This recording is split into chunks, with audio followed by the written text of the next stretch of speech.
अस्सलाम वालेकुम स्टूडेंट, कैसे हैं आप लोग? उम्मीद करते हैं ठीक होंगे।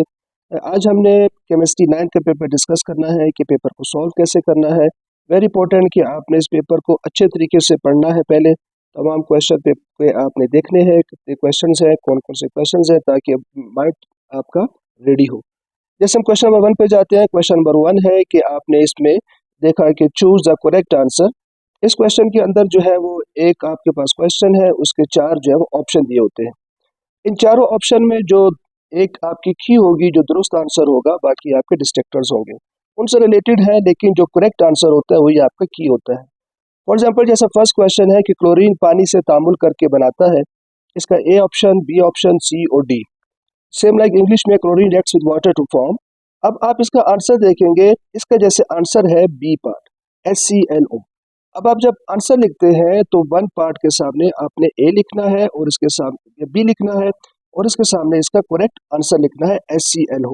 इंपॉर्टेंट है कि आप जो है हर क्वेश्चन के सामने उसका पार्ट भी लिखें और उसका जो है वो आंसर भी लिखें। तो इस तरीके से आपने 10 क्वेश्चंस को अटेम्प्ट करना है, जो कि इंपॉर्टेंट है। और उसमें से आपने जो करेक्ट की है, क्योंकि उससे रिलेटेड है, जब तक आप क्वेश्चन का कंसेप्ट क्लियर नहीं होगा, आप उसके आंसर पे सही नहीं जाएंगे। क्वेश्चन को आपने गौर से देखना है, फिर आप उसका आंसर जो है इजीली टेक कर सकते हैं।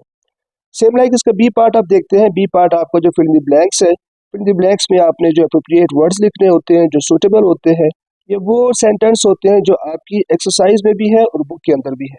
तो लिहाजा इसका आपने जो है वो कंसेप्ट जो आपसे पूछा गया है वही आपने दुरुस्त लिखना है। बाज़ औक़ात 1 से 2 आंसर भी इसके हो सकते हैं, लेकिन आप जो समझते हैं जो ज़्यादा बेहतरीन आंसर है वही आपने इसमें सेलेक्ट करना है, वही लिखना है। सेम लाइक इसके भी क्वेश्चन बी पार्ट में 1 2 3 4 5 है। जो सही आंसर है आपने उसी के सामने लिखना है, तमाम फिर ब्रैकेट लिखने की जरूरत नहीं होती, जस्ट आप उसका आंसर लिख दें। तो इस तरीके से क्वेश्चन नंबर 1 जो है आपका 15 मार्क्स का क्वेश्चन बनता है। अच्छा स्टूडेंट्स, अभी हम पार्ट 2 को देखते हैं। पार्ट 2 में जैसे आप देख रहे हैं कि 12 जो है वो पार्ट्स होते हैं। इनमें से आपने 10 का जो है आंसर लिखना होता है। हर पार्ट के जो है वो 3 मार्क्स होते हैं, मीन्स 30 नंबर का ये आपका पोर्शन होता है। तो इम्पोर्टेंट है लाजमी कि आपने पहले क्वेश्चन को पढ़ना है। क्वेश्चन के अंदर जो आपसे पूछा जा रहा है, आपने उसको जो है बिल्कुल फोकस करना है, उसी के मुताबिक आपने आंसर देना है। जैसे यहाँ पे फर्स्ट क्वेश्चन है कि define coordinate covalent bond and give an example. तो मीन्स आपसे इसकी डेफिनेशन पूछी गई है और एग्जांपल पूछी गई है। तो इसमें आप उसकी जो डेफिनेशन है वो आप डेफिनेशन लिखें और उसकी एग्जांपल लिखें, और उसके मुताबिक आपको जो है वो इस क्वेश्चन के मार्क्स भी दिए जाएंगे। अगर आप उसमें एग्जांपल छोड़ देते हैं, जब डेफिनेशन लिख देते हैं, तो उसके मार्क्स कट जाते हैं। तो इसकी जो रुब्रिक्स बनती है वो 2+1 बनाई जाती है, ताकि बच्चा जो डेफिनेशन के मार्क्स उसके अलग हैं, एग्जाम्पल के अलग है। इस तरीके से इस पार्ट के अंदर अगर आप क्वेश्चन नंबर 5 देखें, तो उसमें पूछा जा रहा है कि अमोनियम हाइड्रोक्साइड का फार्मूला मास फाइंड आउट करना है। तो इसके भी जो है मास की रिडक्शन जो है तकसीम होती है कि अमोनियम हाइड्रोक्साइड का आपने दुरुस्त फार्मूला लिखना है, उसकी कैलकुलेशन करनी है और दुरुस्त उसका आंसर लिखना है। तो 3 पार्ट्स के मुताबिक आपको इसके 3 नंबर दिए जाते हैं। इस तरीके से जिस क्वेश्चन के अंदर आपकी जो है वो डिटेल पूछी है, उसकी रीज़न पूछी है, उसकी इंपॉर्टेंस पूछी है, एग्जाम्पल पूछी है, आपने उसी के मुताबिक इसको सॉल्व करना है। और यही आपके जो है वो 30 मार्क्स के लिए ज़रूरी है। बहुत ज़्यादा तवाला से परहेज कर।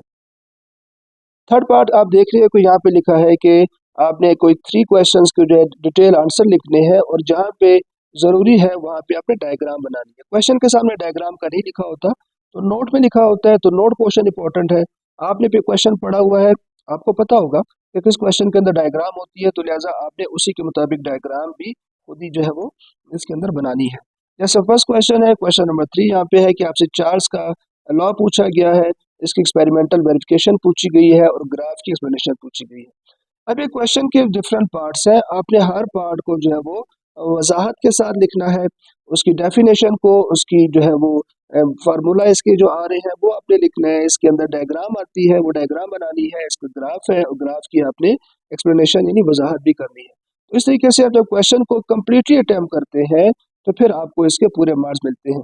सेम लाइक आपका नेक्स्ट क्वेश्चन है और 4 5 6, इसमें से जो आप समझते हैं जो क्वेश्चन आपके लिए इजी है उसको आपने अटैम्प्ट करना है। क्वेश्चन नंबर 7 की तरफ मैं जाता हूँ। दैट इज इंपॉर्टेंट कि इसमें से आपके पास 3 पार्ट्स हैं। इनमें से आपने किसी 2 के ऊपर जो है वो शॉर्ट नोट लिखना है। तो चूंकि ये भी 3 मार्क्स का एक होता है, लेकिन ये क्वेश्चन जो है क्वेश्चन नंबर 2 से डिफरेंट है, उसमें भी 3 मार्क्स है। लेकिन ये नोट जो है आपका उसकी जो है डेफिनेशन से ज़्यादा होता है। इसमें आपने थोड़ी सी वजाहत बतानी होगी, इसकी डायग्राम है अगर वो बनानी है, एक्सप्लेनेशन है तो वो करनी है, और 3 में से कोई से 2 पार्ट आपने अटेम्प्ट करने हैं जो आपको सही लगते हैं। तो इस तरीके से आपका पार्ट 3 जो है कंप्लीट हो जाएगा। तो उम्मीद करता हूँ कि आपको इस क्वेश्चन पेपर की समझ आई होगी और आप अच्छे नंबर हासिल करने की पूरी कोशिश करेंगे। नेक्स्ट वीडियो तक के लिए इजाज़त दें। Thank you. अल्लाह हाफिज़।